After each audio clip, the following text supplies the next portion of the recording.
Put the groceries back. The cashier reached for the paper bags. An elderly man lowered his eyes, his trembling fingers searching every pocket of his worn coat for money that wasn't there. I'm sorry, he whispered.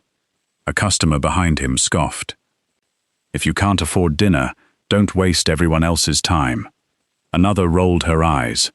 People like him always expect someone else to pay. The old man said nothing. His shoulders sank as the cashier began removing bread, milk, and canned soup from the counter. Before another item could be taken away, a calm voice broke the silence. Please charge everything to my card. A beautiful plus-size woman stepped forward and placed her bank card on the register. The old man stared at her in disbelief. She answered with nothing more than a gentle smile.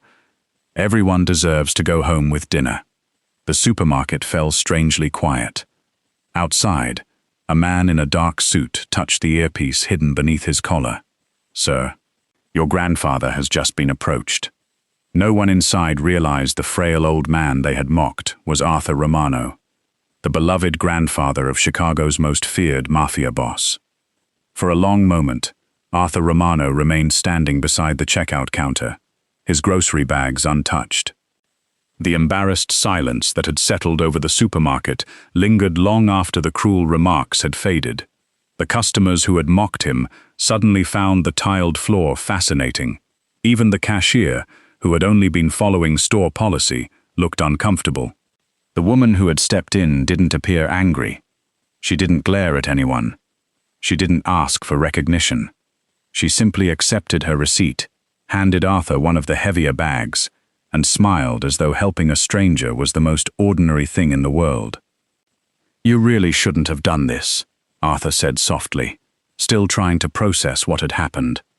She shrugged with an easy smile. I know. He blinked, surprised. But I'm glad I did. Arthur cleared his throat. At least let me reimburse you. She shook her head. No. I insist, and I politely refuse. The corners of Arthur's mouth lifted despite himself. You drive a hard bargain. I own a bookstore, she replied with a quiet laugh. Negotiating comes with the job. For the first time since realizing his wallet was missing, Arthur laughed as well. The sound felt unfamiliar after the humiliation of the last few minutes. What if I simply want to thank you? Emily adjusted the strap of her worn canvas bag before answering. Then promise me something. Anything. If you ever see someone else having a bad day. She glanced toward the checkout lanes where the impatient customers had suddenly become very quiet. Be the person who makes it a little better. Arthur studied her face. There was no calculation. No curiosity. No attempt to discover who he was. No expectation that the elderly man before her could somehow change her life. Only kindness. The kind that existed because someone chose it every single day. You don't even know my name, Arthur observed. She smiled. I don't need to. Then, almost as an afterthought, she extended her hand. I'm Emily. Arthur. They shook hands like two old neighbors meeting for the first time. Take care of yourself, Arthur. You too, Emily. She picked up her own shopping bag and headed toward the exit without looking back. Arthur watched until she disappeared through the automatic doors. Only then did one of the discreet security agents approach from outside. Mr. Romano, are you all right? Arthur nodded. I am now. As another guard retrieved the forgotten wallet from the back seat of the waiting car, Arthur looked across the parking lot just in time to see Emily unlocking a weathered blue hatchback. On the rear window was a small decal, Carter's Corner Bookstore. Arthur quietly repeated the name to himself. Once, then again, making certain he would never forget it. That evening, the Romano family gathered for dinner inside the penthouse overlooking downtown Chicago. The dining room reflected generations of success, yet the atmosphere remained surprisingly warm. Vincent Romano arrived late from a board meeting. His tailored charcoal suit carried the authority expected of the chairman of Romano Global. The men who worked for him feared disappointing him.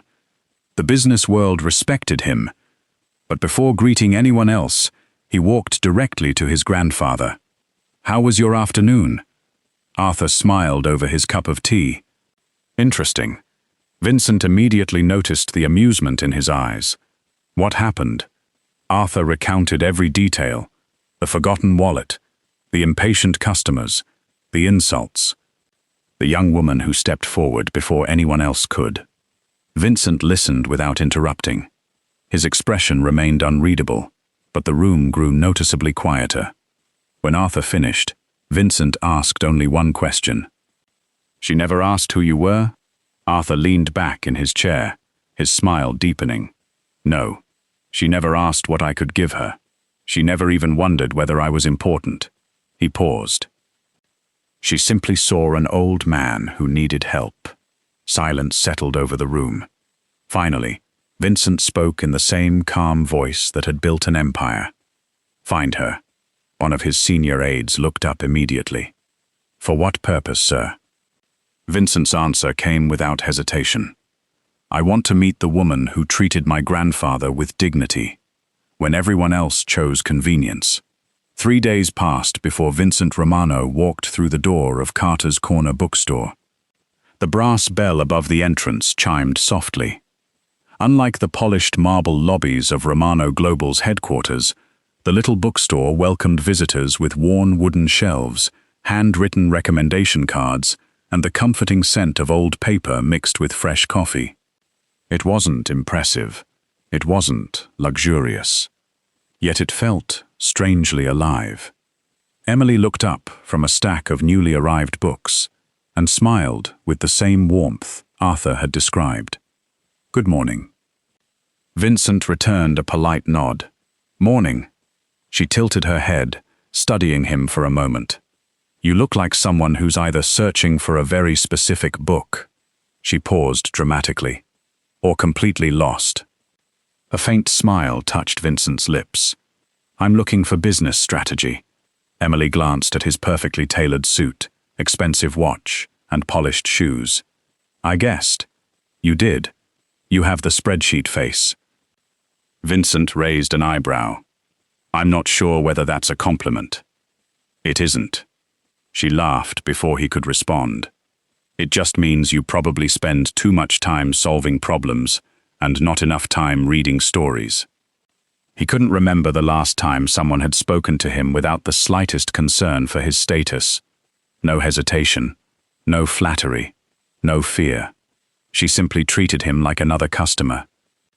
Emily led him toward a shelf, labeled Business and Leadership. She ran her fingers across several titles before stopping. "You could buy any of these." Vincent glanced at the books. "They're all bestsellers." "They are," she nodded, "and they're all predictable."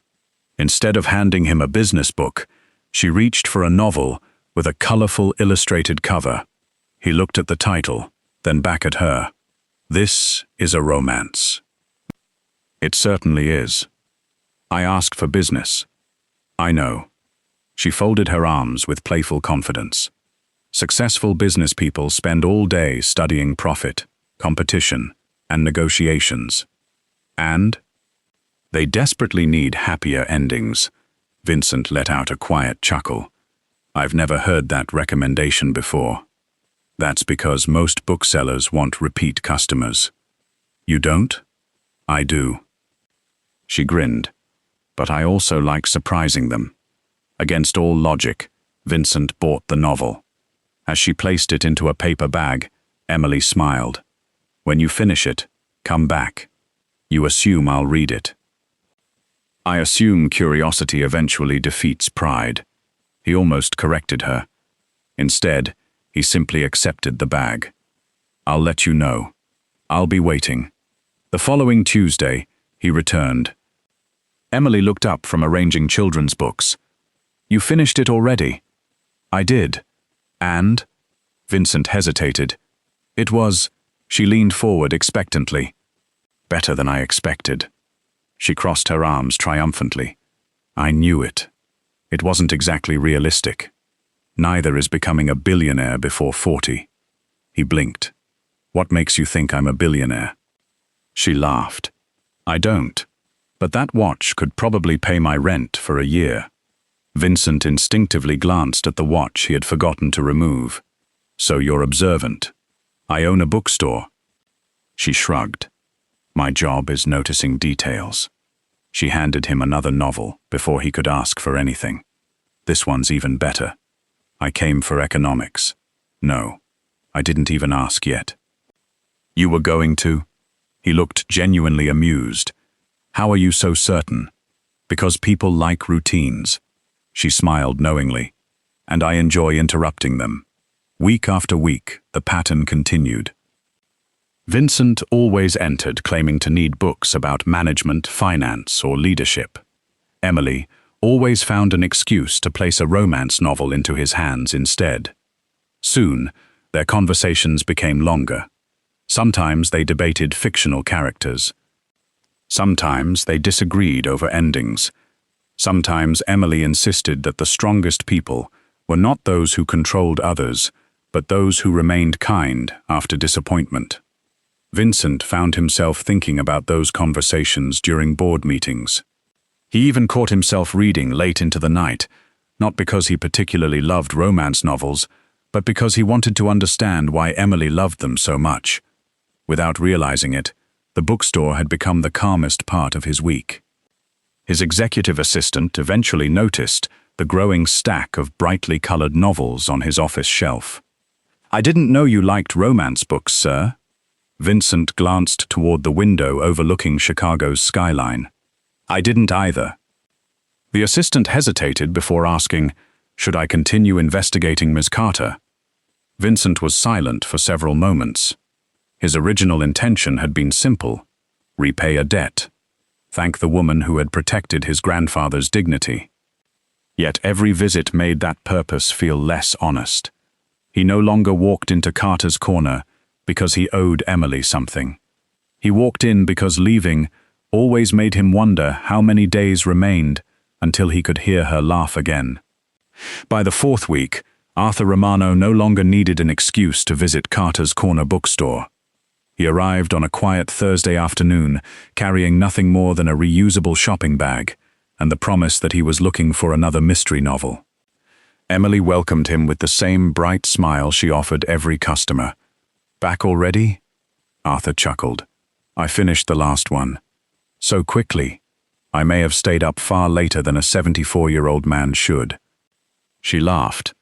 That's exactly what a good book is supposed to do. The bookstore was unusually peaceful. Sunlight filtered through the front windows, illuminating rows of well-loved shelves that had clearly served the neighborhood for decades.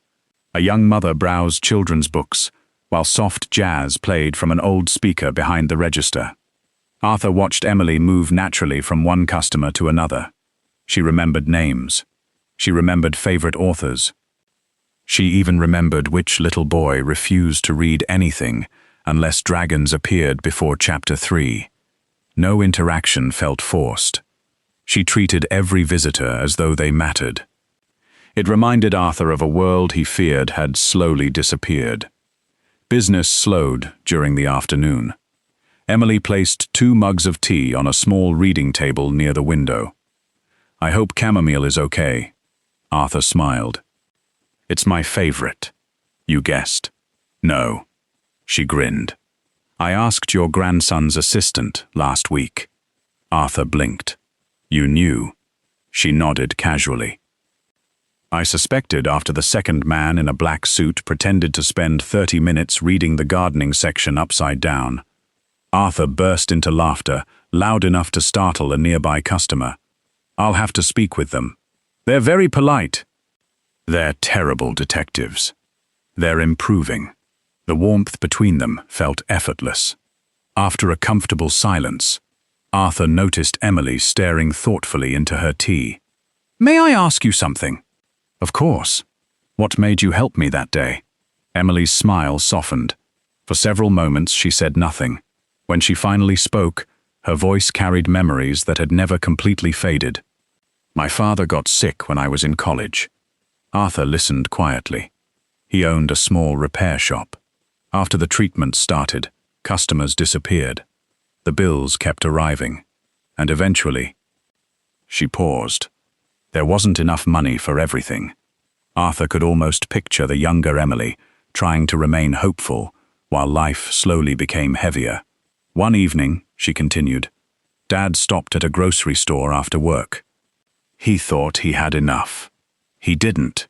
Arthur lowered his eyes. The story already sounded painfully familiar. He called me afterward. He never cried in front of me.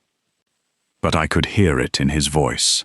Emily wrapped both hands around her cup. He told me someone he'd never met quietly paid the difference. They didn't wait for thanks. They didn't tell him their name. They simply smiled and left. Arthur remained silent. Do you know what my father said when he came home? Emily looked toward the books lining the walls. He said that dignity can be the greatest gift a stranger ever gives you. She swallowed gently before continuing. That person didn't just buy groceries. They reminded my father he wasn't alone. The bookstore became very still, so I made myself a promise. Arthur nodded. If life ever gave me the chance, I'd become that stranger for someone else. That evening, Arthur repeated every word to Vincent. Neither man touched the expensive dinner waiting before them. Vincent listened more carefully than he had listened to any board presentation in years. So that was why, he murmured. Arthur nodded. She wasn't helping me because she thought I deserved it. She was honoring someone she'll probably never meet again.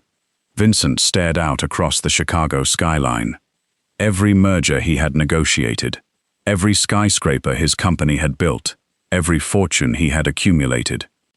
None of it seemed capable of creating the kind of legacy one anonymous act of kindness had left behind. We spend our lives measuring wealth with numbers, Arthur said quietly. Emily measures it with people. Those words stayed with Vincent long after the conversation ended. The following afternoon, he found himself standing once again inside Carter's corner. Emily looked up with a teasing smile already forming. Let me guess. He folded his arms. I haven't said anything yet. You don't need to. She reached for a novel from the display beside the register. You came for another business book.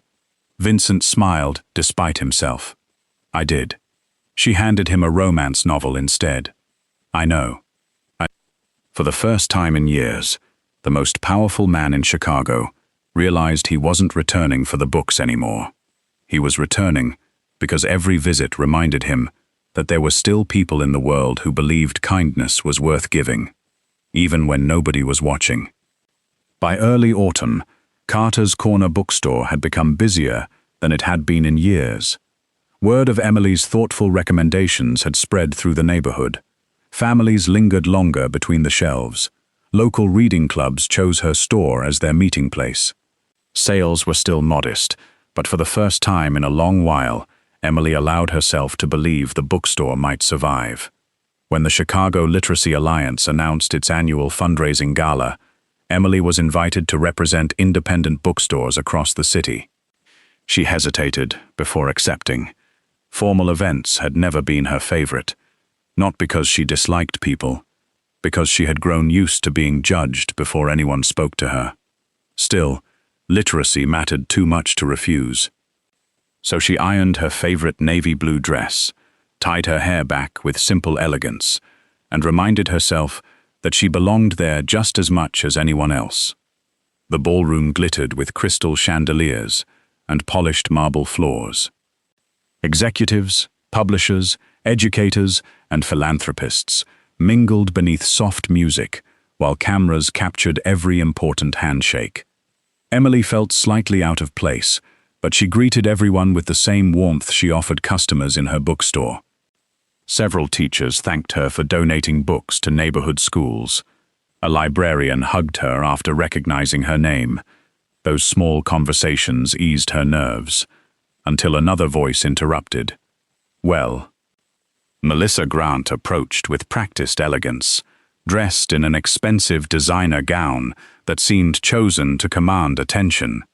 I didn't expect Carter's Corner to receive an invitation. Emily smiled politely. It's a literacy fundraiser. Melissa glanced around the ballroom. I assumed invitations were based on influence. Emily ignored the remark. I'm happy to support reading in any way I can. Melissa's smile never reached her eyes. How admirable. Within moments, a small crowd had gathered, sensing tension. Melissa casually picked up one of the books, displayed on Emily's promotional table. So, this is what everyone's talking about. She examined the cover with exaggerated curiosity before setting it down carelessly. I suppose charity has become fashionable. Emily frowned slightly. I'm sorry? Melissa tilted her head. Let's be honest. Her voice carried just loudly enough for nearby guests to hear. People don't support struggling little bookstores because they're successful. She took one slow step closer. They support them because they feel sorry for the owner. The surrounding conversations began to fade. Several guests exchanged uncomfortable glances. Emily kept her composure. I don't believe kindness comes from pity. Melissa laughed softly. Of course you would say that.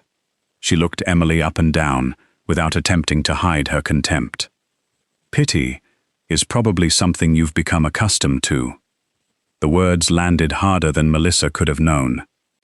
Not because Emily believed them, because she had spent years hearing similar comments from strangers who assumed appearance determined worth. She took a slow breath. I came here to support literacy. So did I, Melissa replied. The difference is that I built something people admire. Before Emily could answer, Melissa turned as though to leave. Her designer handbag caught the corner of the display table. Whether intentional or not, every stack of carefully arranged books crashed onto the polished floor.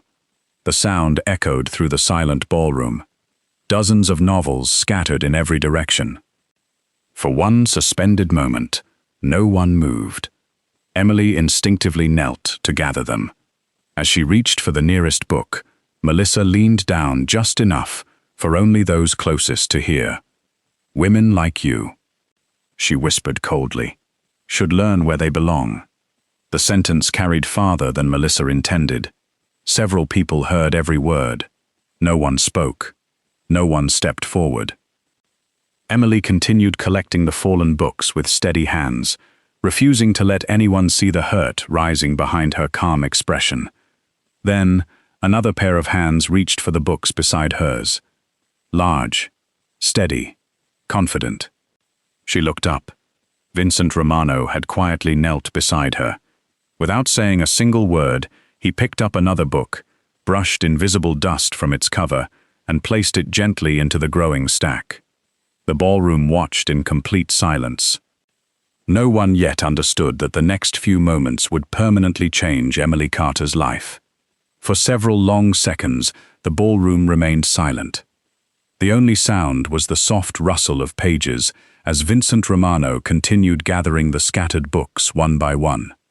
He did not appear embarrassed to be kneeling on the polished marble floor in an expensive tailored suit. He did not seem concerned that dozens of influential guests were watching. To him, there was nothing remarkable about helping someone who deserved better. Emily stared at him, surprised. You don't have to do this, she whispered. Without looking up, Vincent answered calmly, I know. The words instantly reminded her of another conversation. The supermarket. Arthur. She had spoken those same words only weeks earlier. Vincent carefully stacked the final novel in his hands before offering it to her. Neither did you. Emily accepted the books, unable to find an answer. Melissa folded her arms. Mr. Romano. Her polished smile returned, as though nothing unusual had happened. I didn't realize you knew Miss Carter. Vincent rose to his full height. Now, every eye in the ballroom rested on him. The chairman of Romano Global rarely attended charity events in person. When he spoke, people listened. We've met. Melissa laughed lightly. What a small world. It is. Vincent's voice remained even, small enough that character becomes impossible to hide. The smile on Melissa's face stiffened. I beg your pardon? He turned toward Emily, instead of answering immediately. She still held several books against her chest. Not one complaint had left her lips. Not one angry word. Even after being humiliated in front of an entire ballroom. Vincent admired that strength more than any business achievement he had ever witnessed. He finally faced the audience. I've spent years listening to presentations about literacy. His voice carried effortlessly across the room. We discuss reading statistics, educational funding, corporate responsibility. He paused. But today, I witnessed something far more important. No one interrupted.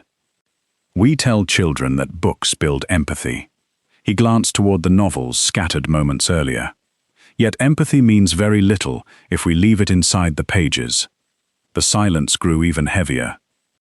Vincent looked directly at Melissa. You spoke about influence, so let me use mine. The chairman of the Chicago Literacy Alliance stepped forward uncertainly. Mr. Romano.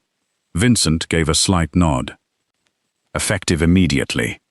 Romano Global will establish a citywide partnership supporting independent bookstores throughout Chicago. Gasps spread across the ballroom. Several reporters immediately lifted their cameras. The chairman blinked in disbelief. A partnership? Yes. A long-term literacy initiative. Community grants. School reading programs. Building renovations.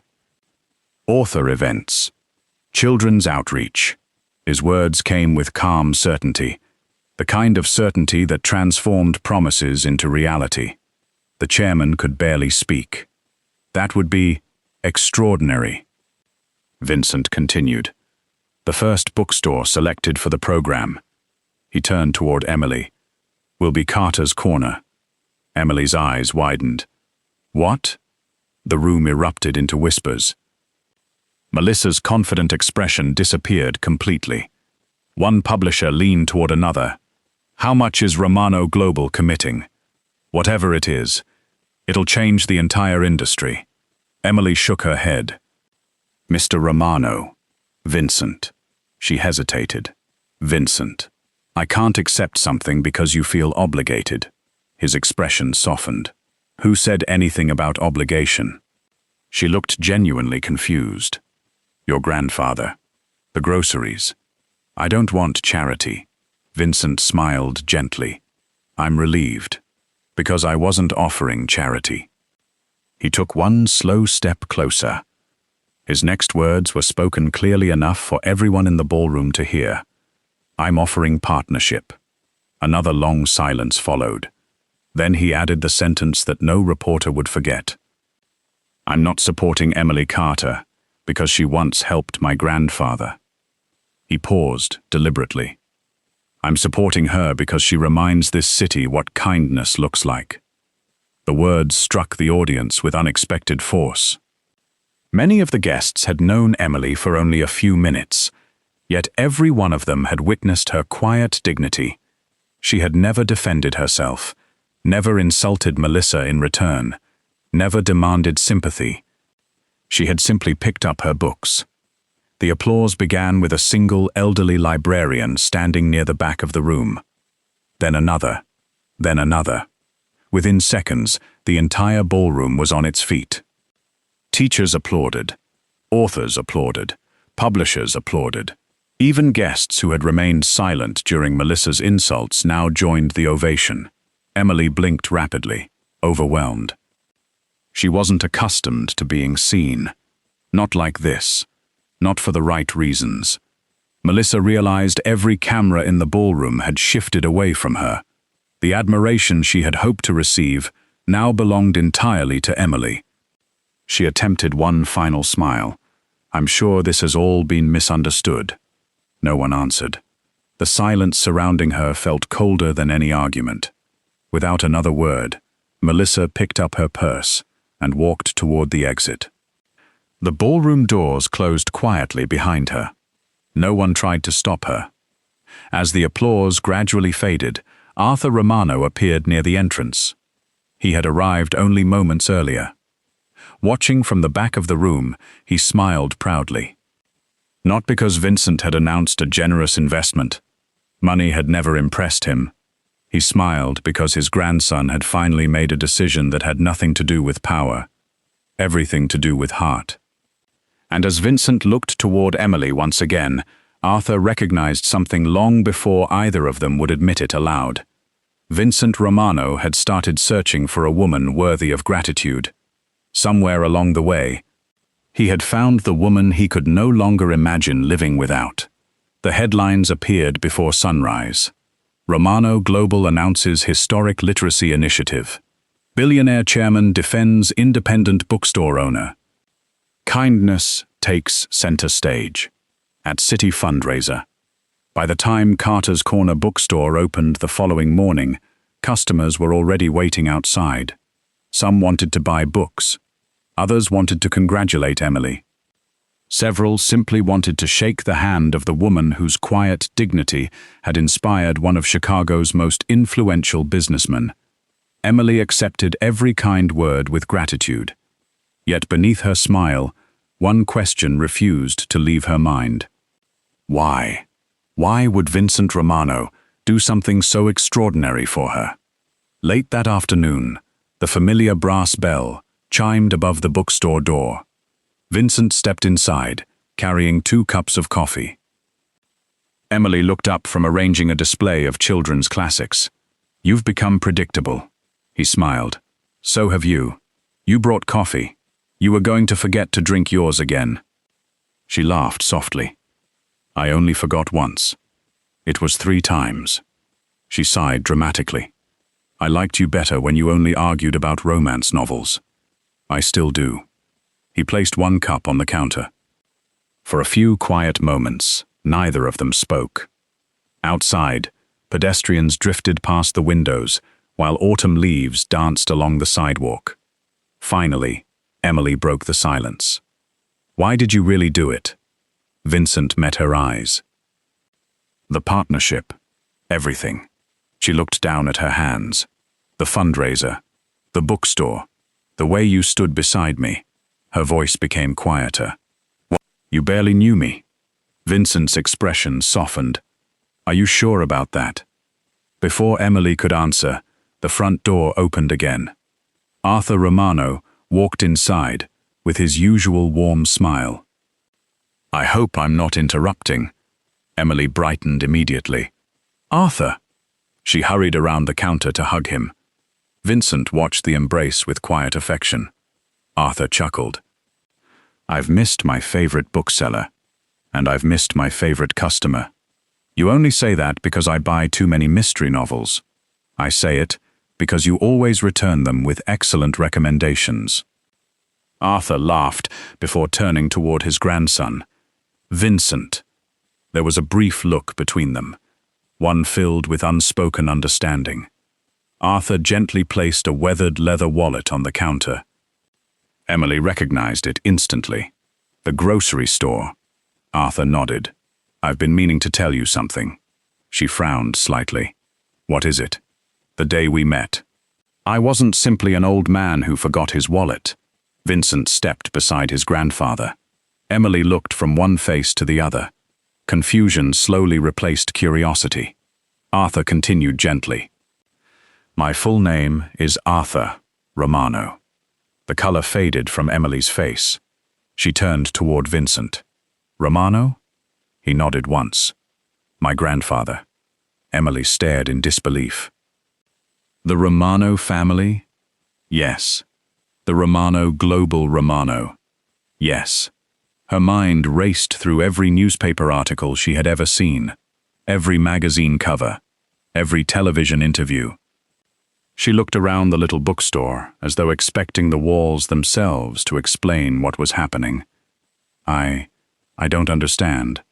Arthur quietly squeezed her hand. "My grandson wanted to thank the woman who treated me with kindness." Emily slowly turned toward Vincent. "So, the first day you came here, you already knew who I was?" I did. She stepped back. And every visit after that. Yes. The silence between them felt heavier than any argument. Emily looked hurt rather than angry. You should have told me. I wanted to. So why didn't you? Vincent answered with complete honesty. Because somewhere along the way, it stopped being about thanking you. She searched his face. I don't understand. He took one slow step closer. The day you paid for my grandfather's groceries. You believed you were helping one elderly stranger. Emily's eyes filled with tears. You were actually changing the future of the man who loves him most. She lowered her gaze. I never expected anything in return. I know. That's exactly why I kept coming back. He smiled with quiet tenderness. I didn't fall in love with the woman who paid the grocery bill. A tear escaped down Emily's cheek.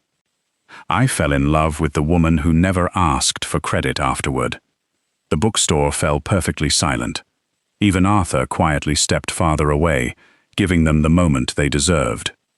Emily shook her head slowly. You know who you are. She looked at Vincent with fragile uncertainty. You're admired, powerful, successful. She laughed weakly through her tears. And then there's me. I own one little bookstore.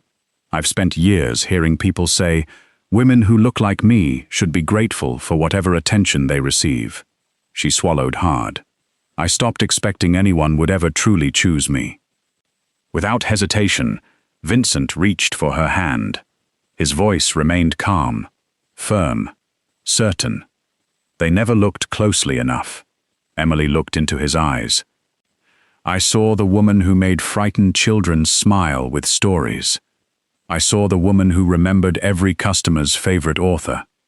I saw the daughter who turned one stranger's kindness into a promise that changed countless lives. He gently squeezed her hand. And every time I walked through that door, I never once saw a woman who needed to become someone else. I only saw the woman I hoped would someday choose me. Emily could no longer hold back her tears. Not because her heart was breaking, but because, for the very first time in her life, someone had fallen in love with her heart long before noticing anything else. Arthur quietly smiled toward the bookshelves. Some gifts could never be purchased. They could only be earned, and his grandson had finally found one. Winter gradually gave way to spring. For the first time in many years, Carter's Corner bookstore no longer struggled to survive from month to month. Thanks to the partnership established through the Romano Foundation, the little neighborhood shop had become the heart of a citywide reading initiative. Every Saturday morning, children filled the reading corner with laughter as volunteers read stories aloud. Local authors held free workshops for aspiring writers. Teachers borrowed classroom collections without worrying about limited school budgets. Shelves that had once stood half empty were now filled with donated books waiting to find new homes. Emily often paused in the middle of the busy afternoons just to watch the smiles around her. The bookstore had always been her dream. Now it had become something even greater. It had become hope shared with an entire community. Vincent never tried to take credit. Whenever reporters asked about the project, he redirected the attention elsewhere. The foundation provides resources, he would say. Emily provides the heart. She always rolled her eyes whenever she heard the quote. And you keep embarrassing me. He smiled. I'll probably never stop.